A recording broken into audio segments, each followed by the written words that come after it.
WhatsApp 11 22 62 77 88 11 22 62 7728. Cuando lográs que todo lo que está alrededor se ponga en silencio, ahí entramos nosotros, la RZ. Imposible no escuchar.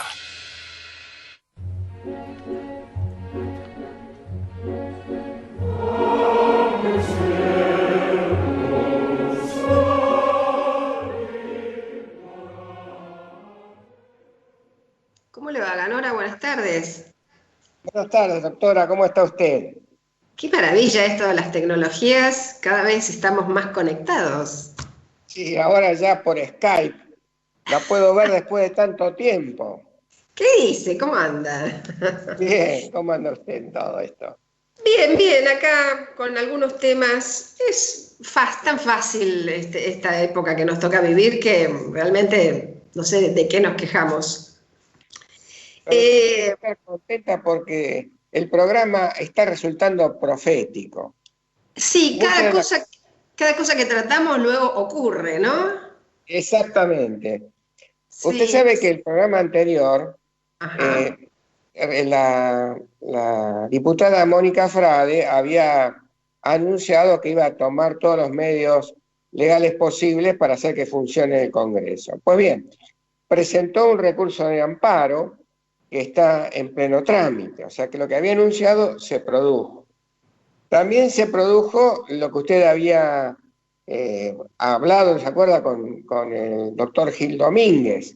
O sea, Sí. hubo y con el diputado Mena, hubo una presentación de la vicepresidente, del vicepresidente en la Corte Suprema de Justicia, y ya hay un dictamen del Procurador General de la Nación que con los mismos argumentos que había planteado el diputado Mena rechaza la presentación pide el rechazo de la presentación de la vicepresidenta.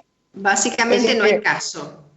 hay cosas que lo que se dicen acá después se producen afuera. Sí, sí, a ver, como el uso del barbijo, como realizar test masivos, pero no es que nosotros tengamos la bola de cristal, sino que mínimamente intentamos usar la cabeza, no solo para peinarnos, aunque vos no te peines mucho, pero en algún momento usamos la cabeza. Sí, y eso produce efectos expansivos en una sociedad que está necesitando de gente que use la cabeza, ¿no? Humildemente. Ganora, te voy a hacer una propuesta y para eso vamos a tener que llamar a un entrevistado ahora temprano porque tiene luego un compromiso. Y la propuesta es la siguiente: ante la emergencia social, ¿no? Como el tema este de quedarse en casa parece ser una cuestión incondicional, y hemos leído en algún lugar que hay algo que también debiera ser incondicional y es la renta básica. La renta básica, a partir de la emergencia social que está produciendo la pandemia a nivel mundial, nos va a dejar como consecuencia una gran pérdida de empleo. Y si nosotros hubiéramos analizado, como en realidad lo hemos propuesto hace muchísimos años, pero bueno, no hemos tenido demasiado éxito, haber analizado la posibilidad de una renta universal, quizá estaríamos mucho más armados, mucho más habiendo sido prevenidos de cómo resolver las cuestiones de las emergencias económicas. Para esto te invito a que escuchemos a un especialista en el tema que se llama Sergio Bechara. Sergio Bechara es un periodista, es el fundador de Eclosionar, que es una institución que promueve justamente el conocimiento y la difusión de lo que significa la renta básica universal. Hay mucha gente hablando de esto, hay mucha gente analizando estas situaciones, porque esto hoy lo vemos muy claro con el tema este de la pandemia que ha dejado a la economía absolutamente parada, ¿no? Pero en realidad hay cuestiones que desde mucho antes se debieran haber analizado, porque en la medida que cada vez que tenemos mayor tecnología, al mismo tiempo tenemos pérdida de empleo, ¿no?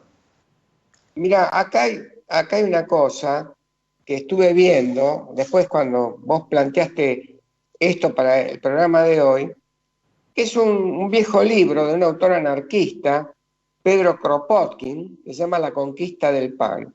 Y él planteaba en el siglo XIX, fin del siglo XIX, principio del siglo XX, que en ese momento la tercera parte de la población de Francia era la realmente productiva. El resto vivía de lo que producía la tercera parte. ¿Por qué? Porque cada vez la productividad del trabajo, debido a las nuevas máquinas, era mayor y se necesitaba menos gente destinada a la producción. Esto te estoy hablando ya hace más de 100 años atrás, ¿te imaginas? En esa época la tecnología de la que hablaba Kropotkin era infinitamente más primitiva que la actual. ¿Te imaginas lo que está ocurriendo en el siglo XXI? Bueno. Y él hablaba ya utópicamente, por supuesto, de la posibilidad de esto, ¿no? De que haya una renta para la gente basada en la productividad impresionante de la maquinaria. Bueno, lo interesante sería ver hoy cómo se materializaría esto desde una perspectiva ya no utópica, sino más científica, ¿no? Sí, sí, sí. Obviamente hay muchísimas voces en contra y la duda es si generamos cada vez más clientelismo, si generamos cada vez más vagancia o gente que especula y si le dan una renta no va a trabajar. Me parece una visión demasiado obtusa del asunto. Me parece que hay que abrir un poco la cabeza, hay que pensar en otras circunstancias, ¿no? Y bueno, lo que pasa también es que hay mucha gente que hoy, si bien no está desempleada, pero en realidad tiene un empleo dibujado. Es decir, la enorme cantidad de personas que se desempeñan como empleados públicos, que es un mecanismo de disfraz de la desocupación, o de actividades que son, digamos, de changas o de cuentapropismo, hacen que, bueno, que en realidad esté vegetando en una especie de pobreza, acompañada de un gran sufrimiento, ¿no? De una sensación de inutilidad, de marginación, de mucha gente en la República Argentina. A lo mejor un sistema de renta universal que saque el sentimiento de inseguridad y que genere un bienestar, permitiría el desarrollo de otras potencialidades, ¿no? Otra forma, ¿no? No que la gente esté coaccionada por el temor al hambre o el temor a la miseria. Claro. Sí, sí, yo lo que creo es que dudamos de la honestidad de la gente previo a cualquier cosa. O sea, como que la gente de entrada va a especular y no va a hacer nada a cambio, ¿no? Hay algunos que dicen que la renta básica uno debe pensarla como un dinero o que se le brinda a toda la población, sin importar que haya una contraprestación. A mí me cuesta un poco pensarlo de esa manera. A mí me parece mucho más viable pensar que hay una contraprestación, que puede ser de distintas, diversas índoles la contraprestación. En la medida que uno tiene las necesidades básicas satisfechas, puede dedicar sus energías a montones de actividades, ya sea estudiar, ya sea perfeccionarse en lo que uno haya estudiado, ya sea dedicarse al arte, dedicarse al cuidado. O sea, en la medida que cambiamos el paradigma y entendemos que si todo nos está dado, o por lo menos dado en una medida razonable para, como digo, mantener una calidad de vida determinada, voy a tener mucho tiempo como para modificar eso, ampliar mi universo mental y ampliar mis capacidades. No voy a tener que estar luchando el día a día por la comida, sino que voy a poder tener una mente más creativa. Bueno, eso lo decía un famoso psicólogo del siglo XX, Maslow, que establecía que había una jerarquía de necesidades. En la medida en que uno tenía la posibilidad de satisfacer una determinada necesidad, se generaban otras. Si yo estoy todo el tiempo pensando en cómo alimentarme, cómo satisfacer las necesidades más básicas, más propias de la condición del animal humano, menos posibilidades tengo de desarrollar otras potencialidades, las que tienen que ver con los intereses superiores, la del arte, la ciencia. A ver, si nos ponemos a pensar, Sócrates, Platón, Aristóteles, ¿eran trabajadores? No. Miguel Ángel era un trabajador, Leonardo, Van Gogh, ¿eran trabajadores de pico y pala? O bien podemos decir que desarrollaban un trabajo creativo, un trabajo que no era un trabajo alienado o alienante, y donde podían plasmar su verdadera esencia y no tener que esforzarse en un trabajo repetitivo, rutinario, embrutecedor, como era el que tenían que hacer los campesinos en aquel momento para dar la cosecha elemental para poder satisfacer sus necesidades, y el sobrante iba a manos del señor feudal. Es decir, me parece que ahora tenemos en línea a Sergio Bechara. Sergio, ¿estás ahí? Sí, ¿qué tal? ¿Cómo andan? Un gusto. ¿Qué tal, Sergio? ¿Cómo estás? Acá estamos en línea ya con Mario Ganora. Comenzamos el programa Libre Pensamiento y te presentamos. Volvemos a decir que sos un periodista, que sos fundador de Eclosionar, y estábamos hablando con Mario de esto, de la renta básica universal, y decíamos un poco, ni Sócrates, ni Platón, ni Aristóteles, ni Mozart, ni Miguel Ángel no eran trabajadores de pico y pala. A nadie se le puede ocurrir tildarlos de vagos, y decimos, en la medida que los seres humanos tengan sus necesidades básicas satisfechas, probablemente se puedan dedicar a cuestiones creativas y no necesariamente generaríamos vagos. Contanos un poquito cuál es la postura de ustedes. Bueno, ante todo, saludo para la audiencia y para Mario también. Perdón, eso me activó el teléfono. La fundamentación normativa de la propuesta del ingreso ciudadano y la renta básica se basan en la libertad republicana, que es una corriente filosófica que tiene más de 2500 años, a la que casualmente suscribía Aristóteles. Aristóteles suscribía la versión, digamos, oligárquica de la propuesta, está también la democrática, la versión democrática. La versión democrática, y Aristóteles, decía que el trabajo era considerado una forma de esclavitud a tiempo parcial.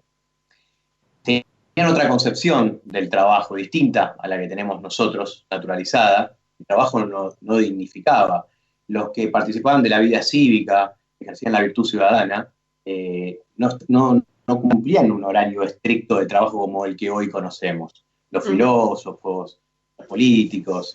Había otra concepción del trabajo que después, se fue introduciendo, se fue naturalizando en el imaginario colectivo a partir del calvinismo en adelante, ¿no es cierto?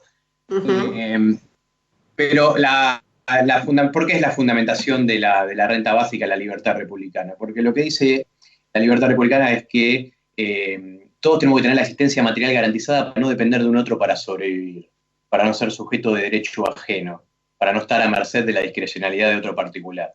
¿Cómo se traduce esto? Cuando una persona no tiene la existencia material garantizada y va a buscar trabajo, por ejemplo, a menudo depende del que se sienta detrás del mostrador, que es el empleador, y si el empleador le ofrece condiciones paupérrimas de trabajo, laborales, el trabajador, al no tener la existencia material garantizada, no está en condiciones de negociar unas condiciones más dignas, y a menudo es objeto de extorsiones tácitas o explícitas del tipo: si no te gusta este trabajo precario, acá en la puerta hay un montón que están esperando para ocupar tu lugar. El famoso ejército industrial de reserva del que hablaba Gramsci, ¿no?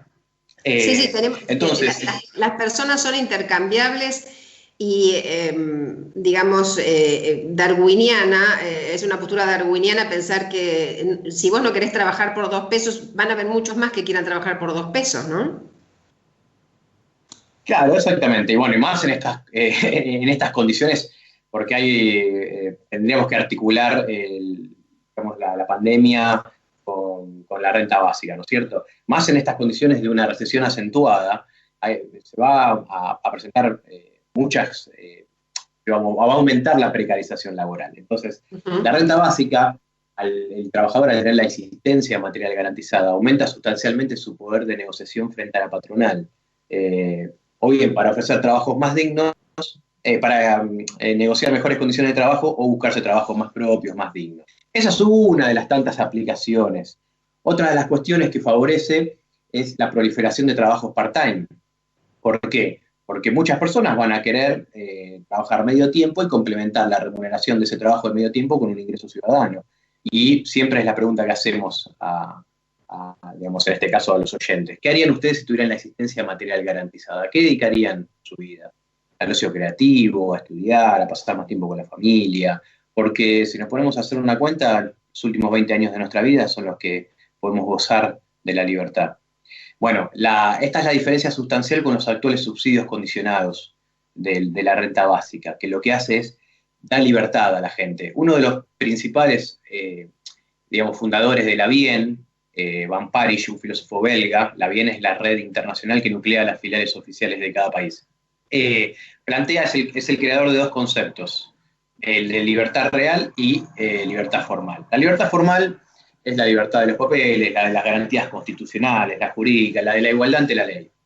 La libertad que está universalizada, todos somos iguales ante la ley. La libertad real es la que realmente nos permite hacer lo que quisiéramos hacer en nuestra vida. Hoy en día está más que claro, no hace falta ser un economista y mirar un índice de Gini para mirar los niveles de redistribución de la riqueza o de inequidad que hay. Entonces la gente no tiene libertad real. Una persona que acepta un trabajo precario lo hace porque quiere, lo hace porque se tiene que ganar la subsistencia, cosa que no pasaría si tuviéramos la existencia material garantizada. Esto es una ficción jurídica montada por el liberalismo que universalizó la libertad en el plano formal, pero no así en el real. Entonces, en otros momentos de la historia la libertad real existía, que es cuando empezó la charla con Aristóteles, ¿no es cierto? Pero bueno, creo que habría que definir lo que es la renta básica primero lo primero. Habría que definir qué es la renta básica, ¿no? Trata de resumirnos un poquito qué es la renta básica. La renta básica es una asignación monetaria estatal, pagada como derecho de ciudadanía, a cada miembro de pleno derecho residente acreditado, es decir, a los ciudadanos y residentes, sin tener en consideración si la persona es rica o pobre o cuáles fueran sus fuentes de ingreso, si tiene un empleo remunerado, con quién conviva y el culto que profese. En pocas palabras, es una asignación pública incondicional dirigida a toda la población por el solo hecho de ser ciudadano y de existir. Esa es la definición más aceptada. De acá se desprenden sus características. A priori uno podría decir que esto es contraintuitivo. ¿Cómo que todo el mundo la cobraría? ¿Los ricos también? ¿No sería mejor focalizarla en los sectores marginales, la gente que realmente lo necesita? Bueno, ¿por qué debe ser universal? Debe ser universal porque es la única forma de garantizar de que nadie caiga por debajo del umbral de pobreza. La cuantía siempre se debe situar por sobre el umbral de pobreza. Hace 3 años Claudio Lozano nos decía que de la totalidad de las prestaciones existentes, 2.800.000 chicos se quedan afuera de todo tipo de cobertura. Esto no hace más que corroborar que tiene que ser universal. Los principales subsidios que hoy tenemos, que es Hacemos Futuro y Salario Social Complementario, de un total de 4.174.221 trabajadores de la economía informal, a más servicio doméstico, digamos, que se encuentran en la informalidad, por ejemplo, hay un total de planes de 638.262. Esto es una proporción de un 15.3%. O sea, solamente un 15.3% le llega a los planes de ese universo de trabajadores. En comparación con la totalidad de la población económica, es un 3.32%, porque hay mucha gente que se queda afuera. Pero además los actuales subsidios condicionados que reciben ese nombre, porque el perceptor se debe ajustar a las condiciones estipuladas por el Estado para recibir la asignación. Quiero recibir un subsidio por discapacidad, debo acreditar una capacidad diferente, por ejemplo. Brindan ex post. ¿Qué significa esto? Justamente que la persona tiene que acreditar la condición para luego recibir la asignación. En cambio, el ingreso ciudadano, la renta básica... Te sumo Sí. algo ahí, y es que no solo los trámites y la burocracia a la cual la gente está sometida, sino también al clientelismo, que tiene que ver con que si vos no perteneces a un determinado colectivo político o colectivo social, hay alguien que discrecionalmente te da o te quita. Y de la manera que vos lo estás planteando en forma universal, no habría quien te quite. Por supuesto, es una de las cuestiones que combate el ingreso ciudadano. Y te decía, como es universal y con esta forma garantizamos de que nadie caiga por debajo del umbral de pobreza, lo que hace el ingreso ciudadano es evitar que haya pobres, no esperar que haya pobres para combatir la pobreza, lo cual es una lógica bastante perversa. Entonces se brinda ex antes, tiene una función profiláctica, preventiva. Esa es una también de las principales diferencias con los actuales subsidios condicionados. Y además debe ser incondicional. ¿Por qué debe ser incondicional? Porque es la forma de superar la trampa de la pobreza. ¿Qué es la trampa de la pobreza? Cuando una persona tiene determinado nivel de ingresos, el Estado lo asiste con una asignación. Pero si luego consigue trabajo y con la remuneración de ese trabajo se sitúa por encima de su umbral, pierde la condición preexistente, el Estado le quita la asignación y si el trabajo es temporario se queda asignada. En cambio, el ingreso ciudadano conforma un piso básico de subsistencia que no es incompatible con otras fuentes de ingreso. ¿Qué quiere decir esto? Que la persona puede buscar trabajo sin tener miedo a perder el ingreso ciudadano. Esto fomenta la búsqueda activa de empleo y combate la informalidad. Es una respuesta al prejuicio instalado en el imaginario colectivo de los planeros, los vagos. ¿Esto qué pasa? La persona, ¿por qué no busca trabajo? Un gran porcentaje de la población tiene miedo a perder la seguridad del plan frente a un trabajo incierto. Entonces, esto desmotiva, nos hace incurrir los actuales planes condicionados, las transferencias condicionadas, en esa trampa de la pobreza. Bueno, el ingreso ciudadano, al ser acumulable, conformar un piso básico de subsistencia, y poder buscar trabajo sin tener miedo a perderlo, aumenta la búsqueda activa de empleo. Igualmente hay ejemplos en todo el mundo que los resultados fueron impresionantes y nadie se dedicó a la vagancia, ¿no? Pensar que la persona, ¿saben cuánto es esos dos principales planes? ¿Cuál es el peso que tienen los ingresos esos dos principales planes? Un 34%. Un 34% según la encuesta permanente de hogares y los principales ministerios, ¿no? Un 34%, o sea que el 66% restante lo tienen que salir a buscar en una actividad laboral informal, ¿no es cierto? Entonces, eso no alcanza para subsistir un 34%, implica un 34% de sus ingresos.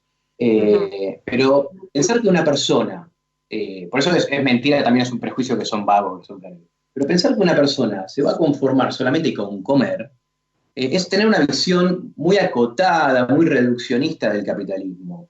El que entiende el capitalismo entiende que la persona trabaja por otras motivaciones también. Es tener una mirada o una perspectiva alineada con la de Fraga, ¿no? El comentario ese que se estaban acostumbrando los trabajadores a irse de vacaciones. ¿Cómo se van a dar esos derechos? Entonces, de tener una... Y siempre... Sí, te escucho. Te escucho, Mario. Lo que usted está describiendo estaría en consonancia con el artículo 25 de la Declaración Universal de Derechos Humanos, que hay un mínimo que hay que garantizarle estándar de vida a la población. Pero en la Argentina tenemos un problema que mucha gente está protestando con respecto a lo que es este tipo de medidas o de propuestas, que es que nuestro país se transformaría en el atractivo de una gran masa migratoria de países limítrofes que no tienen esas posibilidades. Esa masa migratoria impediría en un tiempo más o menos rápido, por la gran demanda que habría de este tipo de prestaciones, impediría que esa política pudiera prosperar o mantenerse en el tiempo. Frente a eso, claro. ¿No sería también conveniente pensar en la necesidad de alguna actividad en el marco del llamado Mercosur? Bueno, primero hay muchos referentes en la temática, está muy bien la pregunta, hay muchos referentes en la temática que abordan esta cuestión y plantean de que generalmente estas iniciativas se dan en bloque, está el efecto dominó. Cuando un país lo aplica y tiene resultados como por ejemplo Finlandia, más allá de las diferencias sustanciales con la calidad de vida, los resultados preliminares han sido muy positivos. Entonces, realmente genera una tendencia a imitar en el resto de los países. Eso generaría un flujo migratorio masivo. Primera cuestión. Pero la renta básica no es la panacea, no es la solución a todos los problemas. La renta básica es una medida dentro de un paquete de medidas económicas progresistas. Sin dudas es un caballito de batalla, es una vedette dentro de esa medida, pero no es la única. Entonces eso también tendríamos que pensar políticas migratorias en su oportunidad. Pero la renta básica no soluciona todos los problemas, porque a menudo le achacan, digamos, que sea una panacea, que solucione todos los problemas. Igual es una pregunta muy recurrente y me parece interesante la pregunta que usted hace. Sergio, de hecho... Una cosita más. Perdón, una cosita más a Mario. Dice ciudadano o residente acreditado, es decir, que tenemos el tiempo para que la persona tramite la residencia también para controlar el flujo migratorio. Eso también, en la definición dice residente acreditado. Pero bueno, son cuestiones que tendríamos que pensarlas más adelante, porque ahora hay que debatir otras cuestiones, ¿no? Sí, me parece que si bien hace muchos años que nosotros venimos escuchando este tema, es un momento muy adecuado porque necesitamos pensar en nuevos paradigmas y quizá este sea el momento de volver a sembrar y en esta ocasión sí poder cosechar nuevas ideas respecto de la renta básica. Sergio, te agradecemos muchísimo tu colaboración. Vamos a estar en contacto ya que creemos que es un tema que se merece mucho de nuestra atención. Así que te invitamos a que nos digas una frase de cierre para luego seguir conectados a futuro. Bueno, en realidad es una reflexión, siempre es una visión paternalista sobre, ¿no? Y en que se les exige una condicionalidad, tienen que vacunarse, tienen que mandar a los hijos al colegio para poder cobrar la transferencia.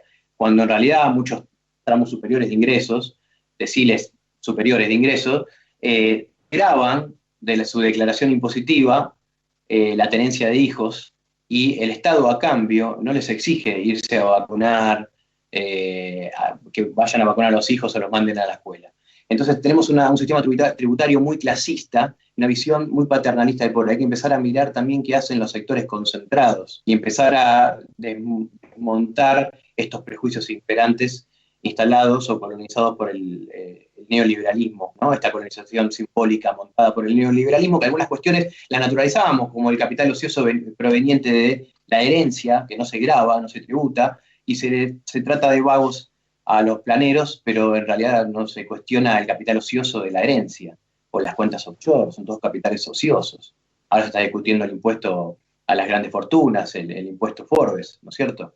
¿Qué pasa con ese capital? Ese capital no favorece la producción, la creación de puestos de trabajo, la inversión, porque siempre hablan de la inversión, de la presión fiscal, ¿no es cierto?, que va a limitar la inversión, pero esas son, no se invierte en creación de puestos de trabajo, son fortunas personales, no de las empresas. Sí, entonces, bueno, hay que empezar a desmontar un montón de prejuicios. Muchas veces esas fortunas ganadas con mucho esfuerzo por algunas generaciones son dilapidadas por las otras. Así que, Sergio, muchísimas gracias, estamos en contacto, pronto vamos a volver a convocarte. Muchas gracias. Un gusto, a disposición. Por favor, hasta luego. Gracias. Ganora, nos espera horas de reflexión para poder asumir que el capitalismo se resquebraja y obviamente no tiene respuestas para todos, ¿no? Mirá, yo creo que hay en estos momentos generándose situaciones del capitalismo prebendario que hay en la República Argentina que nos obligan a pensar muy seriamente en lo que estamos haciendo. Ustedes fíjense, no estamos discutiendo si le vamos a dar o no unos pesos a la gente que está desocupada, marginada, empobrecida. Pero no discutimos darle una fortuna a las empresas petroleras pagándole $50 el barril de petróleo, cuando en el mercado vale menos de cero. Es más, los productores de petróleo están dándole plata a la gente para que se lleve el petróleo porque no hay dónde ponerlo. Entonces, por un lado somos muy generosos con la gente que tiene el capital concentrado, y por otro somos terriblemente amarretes con la gente que lo necesita. Yo, Te invito, Mario, a que escuchemos otro entrevistado para que nos ayude a reflexionar un poco sobre esta cuestión. Creo que tenemos en línea a Alejandro Cacase. Alejandro, ¿estás ahí? Sí, buenas tardes, un gusto saludarlos. Alejandro Cacase es diputado por la provincia de San Luis, pertenece a la Unión Cívica Radical y creo que integrase el bloque Cambiemos, ¿no? Exactamente, integró el bloque de la Unión Cívica Radical y el interbloque Juntos por el Cambio. Ah, perfecto, muy bien. Alejandro, tengo entendido que sos un pensador y un hacedor respecto de este tema que hemos abordado, que es la renta básica.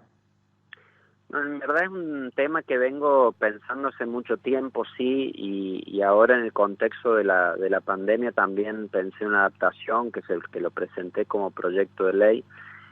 Años atrás yo había leído un libro de Jeremy Rifkin, que es un autor de tendencias económicas estadounidense, un bestseller que fue incluso también en Argentina, que era El fin del trabajo, donde marcaba el hecho de que la automatización de los procesos productivos a partir de la adopción de la tecnología, de la robótica, iba básicamente a sustituir el trabajo humano por máquinas. Y eso me llevó al interrogante de decir qué va a pasar cuando las máquinas produzcan todo y no sea necesario el trabajo humano para hacerlo. Esta es una realidad que debemos considerar como latente. Pensemos que los informes del Banco Mundial muestran que para 2050 las 2/3 partes de los empleos de Argentina pueden ser sustituidos por la automatización y por la inteligencia artificial. Y entonces dije, ¿qué distribución económica vamos a tener en ese esquema? Y por un lado, en principio ese sería un sistema de superproductividad, de abundancia de bienes y servicios a partir de los aumentos en productividad que tiene la automatización, pero por el otro lado sería uno donde hay mucho desempleo tecnológico y a partir de eso una pérdida brutal de ingreso por parte de los ciudadanos. No es un problema de falta de bienes, por el contrario, sería uno de abundancia de bienes, pero sí creo que plantea esa situación de la automatización y el eventual desempleo tecnológico un problema, un conflicto distributivo muy fuerte, que no puede tener otra solución. Más que con la producción de bienes, tiene que ver con la reasignación de esos bienes. Claro, exactamente. No habría un problema de productividad porque sería altísima y abundante, sí habría un conflicto distributivo fuerte.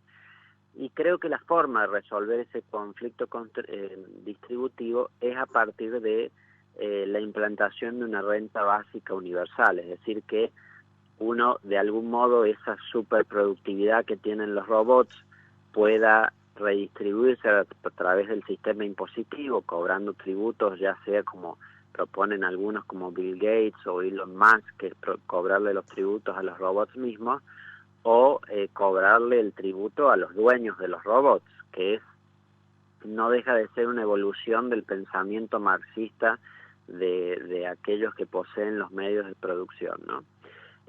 Interesante la frase de Bill Gates cuando dice: llegará el momento en el que el gobierno tenga que distribuir la riqueza. O sea que bueno, claro, porque si yo digo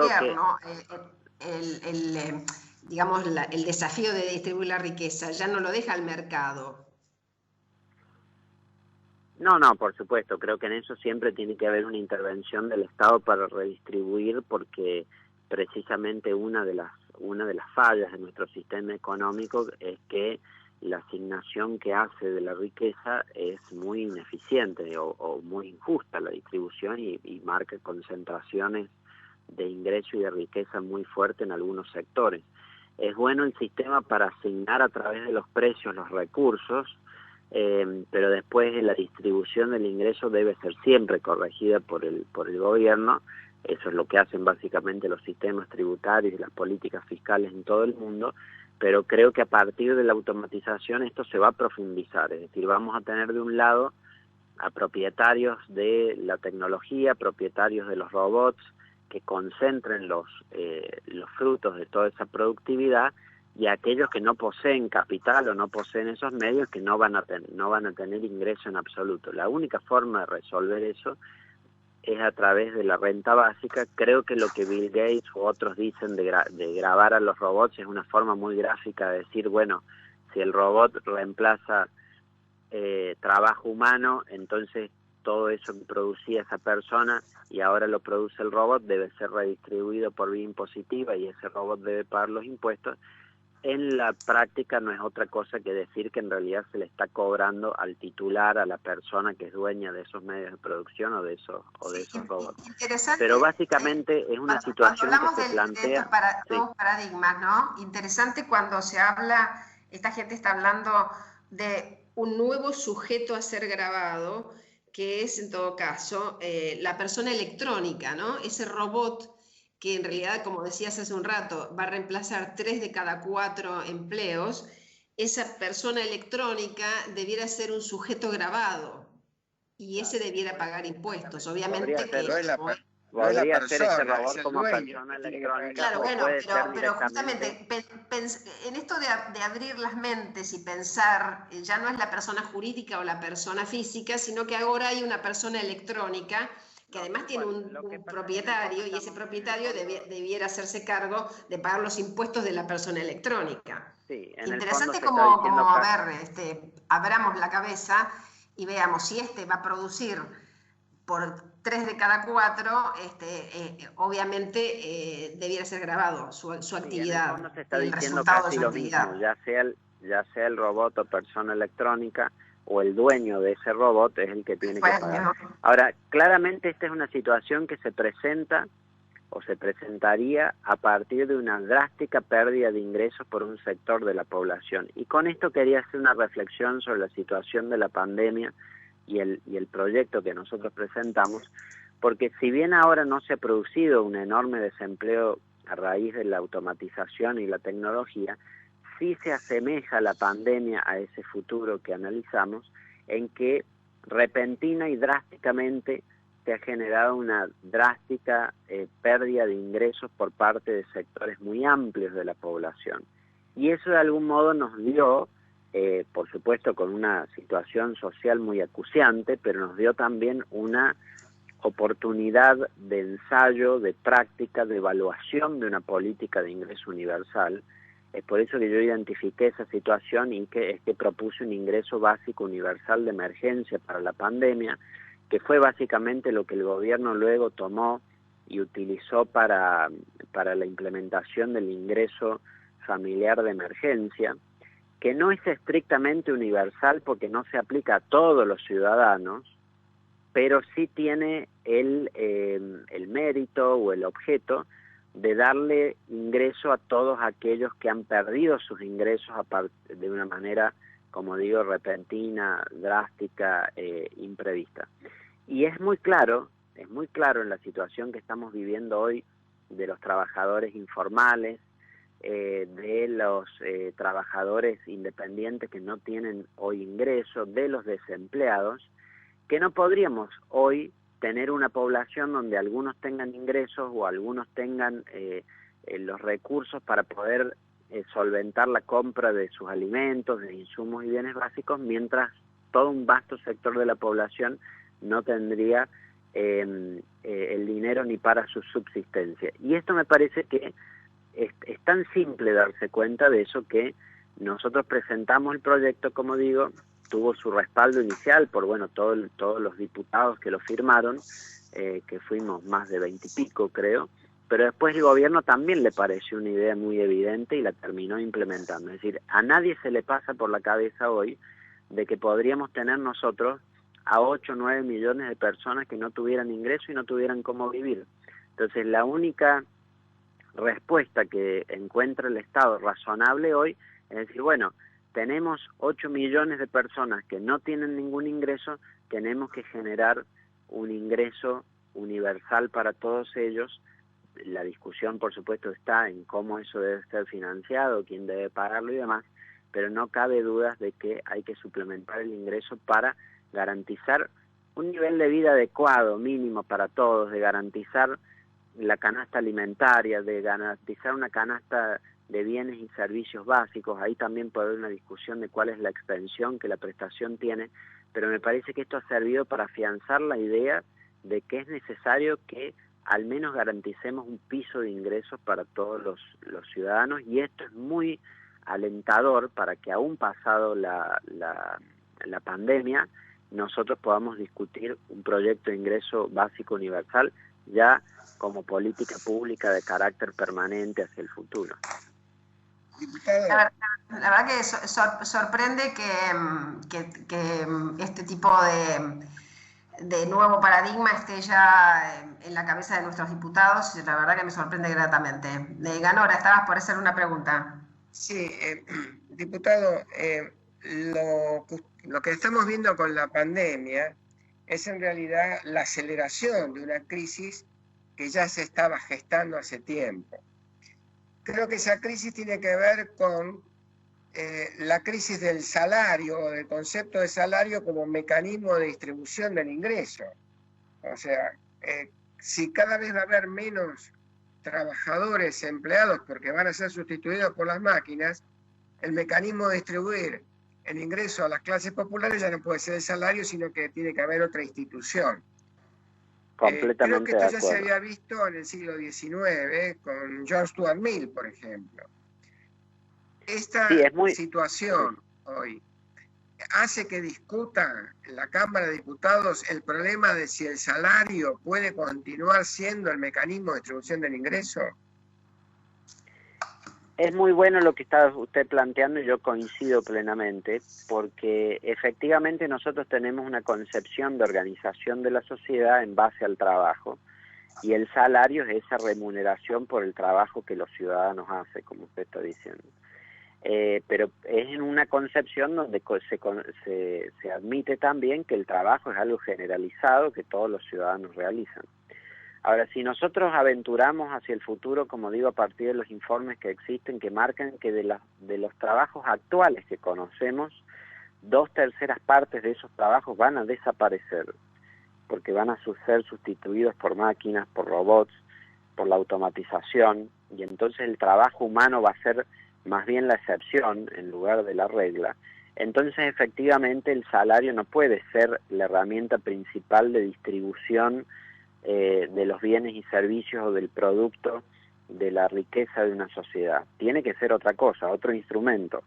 Y es decir, si uno tiene, por ejemplo, por ponerlo de una manera extrema para que se entienda, uno tiene un grupo de personas que son los que administran, programan los robots, otro grupo de personas que se dedica a ciertas tareas que son insustituibles de trabajo humano, pero todo el resto de los seres humanos se dedican a otras tareas que no son necesariamente trabajo en el sentido productivo, industrial, de trabajo en una empresa y demás que concebimos hoy. Entonces ahí claramente la distribución del ingreso no puede ser a través del salario como herramienta principal, sino que debe tomar otra vía, y esa vía es precisamente la renta básica universal o el ingreso básico universal. Claramente para poder ejecutar esto nosotros tenemos que cambiar la mentalidad y el paradigma que tenemos respecto de nuestra propia organización social. Como decías, Liliana, recién, claro, cuando yo lo planteé en la Cámara, bueno, surgieron algunos diputados que conocían del tema, que les pareció bien de inmediato, otros era un tema nuevo. Ya que lo hubiéramos puesto en discusión como proyecto, generó cierto debate y logró que, como digo, una veintena de diputados apoyara.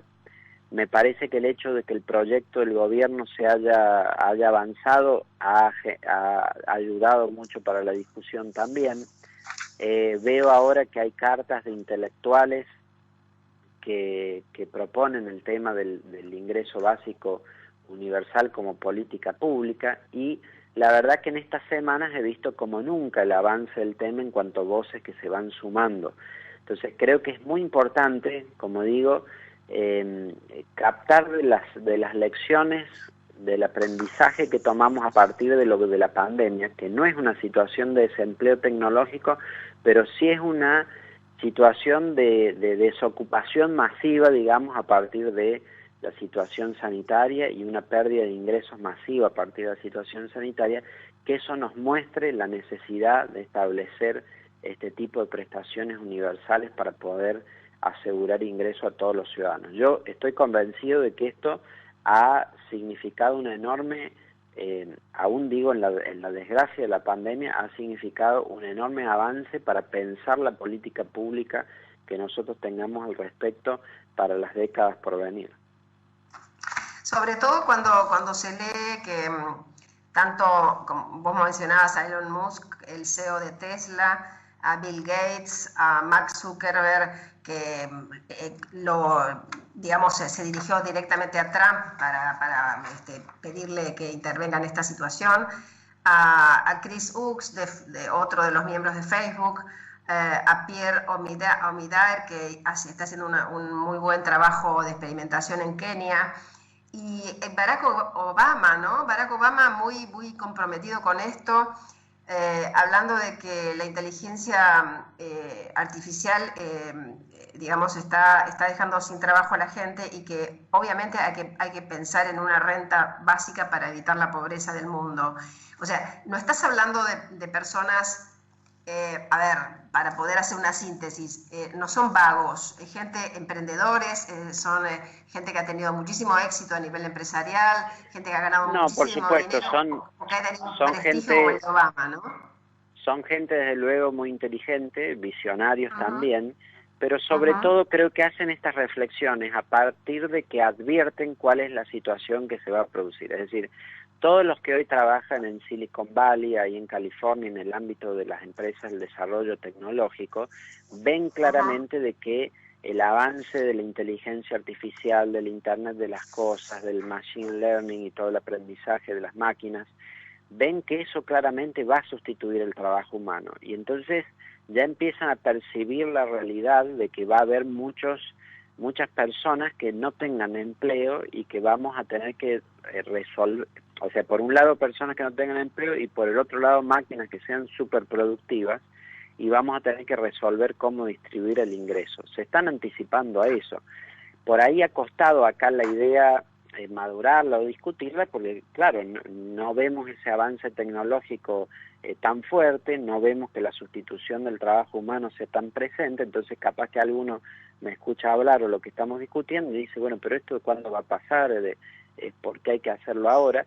Y en verdad, si nosotros vemos el avance que tiene la automatización, si vemos, como decía, los informes que los propios organismos internacionales producen respecto a lo que va a ser el futuro del trabajo, tenemos que saber que es esto algo que va a pasar. Va a pasar, mientras más avanza la tecnología, más rápido va a pasar.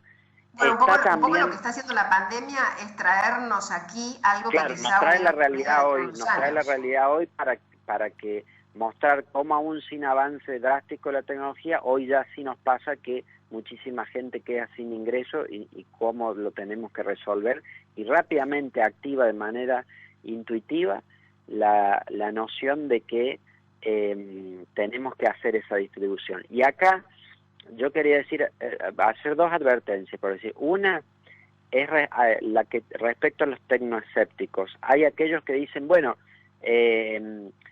si los robots van a producir todo eso, mejor detengamos los robots y que no haya ese avance.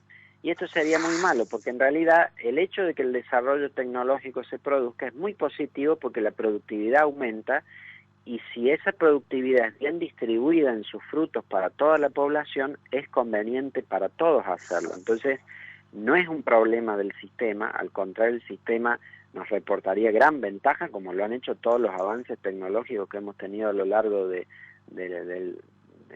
la historia, porque si no nos hubiéramos opuesto también, no sé, a que hubiera cajeros automáticos porque le iba a quitar el trabajo a los cajeros del banco, o nos hubiéramos opuesto a muchísimos avances porque no queríamos sustituir el trabajo humano. No, los avances buenos que se den que la tecnología avance y que la robótica sustituya eso. Es bueno que pase para aumentar la productividad, pero de lo que nos tenemos que encargar es de distribuir.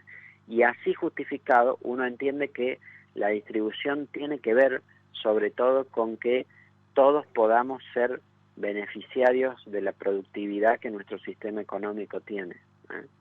Y eso es lo que tenemos que discutir y lograr, y como decís, efectivamente esta pandemia nos ha traído esta realidad allá, pero aun cuando salgamos de la pandemia, aun cuando rehabilitemos el trabajo, tenemos que pensar que vamos a volver a una situación similar, ya no por la paralización de la actividad económica, sino por el desplazamiento de los trabajadores humanos de la actividad económica, y que ahí va a ser cuando tengamos que claramente implantar un ingreso básico universal para todos los ciudadanos.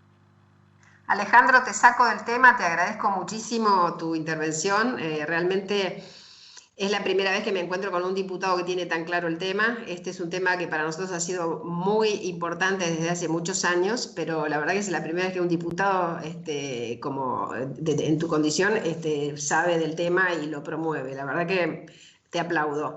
Pero te quiero sacar del tema y es una pregunta que a ver si tiene una respuesta que nos llene de alegría. ¿Los diputados se van a reunir? ¿Va a haber sesiones? Sí, nos vamos a reunir. Se está discutiendo el mecanismo, pero nos vamos a reunir. Hay muchos temas que se han acumulado, ya venimos trabajando de manera conectada y remota, como se denominó, presentando los proyectos digitalmente. Nuestro bloque ha presentado 95 proyectos de ley. Ha habido reuniones de más de 14 comisiones con la presencia de los funcionarios, informes. Lo único que nos falta sumar es la sesión. Se está discutiendo ahora, en este momento, mientras hablamos en la Comisión de Modernización, la forma de hacerlo virtualmente. Espero podamos llegar a un acuerdo pronto entre los proyectos que se han presentado. Yo soy autor de uno, junto con otros 23 diputados. El presidente de la Cámara ha presentado también otra propuesta. Confío en que podamos llegar a un acuerdo sobre eso, y si se hará de esa manera o se hará presencial, pero la reunión de la Cámara en sesión se tiene que producir porque, como digo, se han acumulado muchos temas. Y también recordé una frase de un radical que dijo: calma radicales, y ¿sabes qué? Me parece que, muchachos, no, calma radicales no, avancemos radicales. Por supuesto, hay que avanzar con decisión en esto y necesitamos reunirnos. Además, porque tiene que ver con un tema de control sobre la función del Ejecutivo, que ya ha dictado 35 decretos de necesidad y urgencia que tienen que ser sometidos a ratificación del Congreso. Desde luego hay medidas que respaldamos en lo sanitario, pero también hay otras en las que queremos hacer modificaciones, en las que queremos fundamentalmente ustedes son nuestros representantes, los radicales, los peronistas, los socialistas, son nuestros representantes, entonces el pueblo no puede estar ausente en la toma de decisiones. Exactamente. Así que gracias Alejandro, estamos en contacto contigo pronto. Gracias a ustedes, hasta luego. Bueno, Ganora, nos quedamos sin programa, pero te dejo el cierre, tenemos muchas cosas pendientes. ¿Te gustó eso de con sangre o con razones? Mira, yo creo que eso es una patoteada y absurda. Pero bueno, son las marronadas típicas de los abogados, ¿no? ¿Qué quiso decir? No me entendí bien lo de la sangre. No, quiso imitar a Perón, qué sé yo. Siempre hacen esa forma de macanear. Yo creo que, sin embargo, hay algo que es concreto. En estos momentos el Congreso tiene que sesionar. Sea en forma virtual, sea en forma personal, pero tiene que sesionar. La señora vicepresidente, con esta maniobra que busca, qué sé yo, que le habiliten para una sesión de una ley que es la que tiene ella en la cabeza para hostigar a algún grupo, no es lo importante. Lo importante es que sesione el Congreso. Y la Corte Suprema no tiene nada que ver en este asunto. Las cámaras tienen las posibilidades de sesionar personalmente y cambiar el reglamento. De hecho, ambos reglamentos lo contemplan, uno en el artículo 14, otro el Senado en el artículo 30 de su propio reglamento, contemplan la posibilidad de sesionar Así que me parece que, como digo, ayer lo escuchaba a Negri y me pareció un cambio de actitud importante, ¿no? Esto de calma radicales ya no más. Bueno, Y también hay uno que decía que se rompa pero que no se doble. Y acá hay muchos que ya se doblaron demasiado. Y por otro lado, vos fíjate que a pesar de que nos quejamos de la no actuación como corresponde del Poder Judicial, esta semana hubieron dos cachetazos interesantes, ¿no? El de Casal, que justamente dio por tierra con este brulote de pretender que la Corte dijera algo respecto de las sesiones o no sesiones. Casal fue muy firme en su fundamento. Y otro de los cachetazos lo dio la Cámara respecto de la liberación de Jaime. Ahí me parece que fueron muy poco prudentes cuando pidieron la libertad de Jaime y la libertad de muchos otros, que algunas las consiguieron, pero no me importa a mí los personajes porque realmente me tiene sin cuidado a quien dejen en libertad, me da igual. El punto es que se están olvidando que hay miles de presos en situaciones realmente de vulnerabilidad y esos presos tienen tanto derecho como los presos VIP a salir en todo caso. Bueno, el problema es que dejamos que se cayera a pedazos los sistemas penitenciarios nacional y de las provincias. Entonces, las cárceles hoy no son ni sanas ni limpias. No son para la seguridad, sino para castigo. Y esa violación sistemática de la Constitución y los tratados internacionales en materia de derechos humanos es lo que ahora está estallando con la pandemia. La pandemia lo único que hace es poner sobre el tapete toda la falla que tiene nuestro sistema jurídico y nuestro sistema de gobierno. Las miserias que nos rodean. Exactamente. O sea que tanto derecho tienen los jóvenes primarios, los que están en prisión preventiva, las mujeres que están en la cárcel, montones de presos que podrían tener ese derecho o más derechos aún a poder salir en libertad condicional o en libertad asistida o en la libertad que se les ocurra. Lo que me resultó un poquito extraño es el personaje que pidió por la libertad de Jaime. ¿Recordás quién fue el personaje que pidió por la libertad de Jaime? Hola. Bueno, hemos perdido a Ganora. ¿Me escuchás? Hola. Sí, te oigo perfectamente. ¿Me escuchás quién fue el personaje que pidió por la libertad de Jaime? El defensor de los derechos humanos. Hola, ¿me oímos? Sí, ¿vos me escuchás? Bueno, parece que no tenemos éxito. ¿Será tema para el próximo programa entonces? Sí, obviamente. Los presos hoy en día están todos en un pie de igualdad. No tiene por qué haber presos de privilegio. Así que vamos a seguir tratando este tema el próximo programa. Nuestro operador y nuestro cierre. Muchas gracias. Hasta la próxima. Del partigiano morto per la libertà. Questo è il fiore del partigiano morto per la libertà. Questo è il fiore del partigiano morto per la libertà. Questo è il fiore del partigiano. Desde Buenos Aires, Argentina, vía internet hacia todo el mundo, transmite la RZ. La RZ. Desde sus estudios ubicados en Avenida Callao 194, Ciudad Autónoma de Buenos Aires, la RZ. Una radio del Grupo Sónica.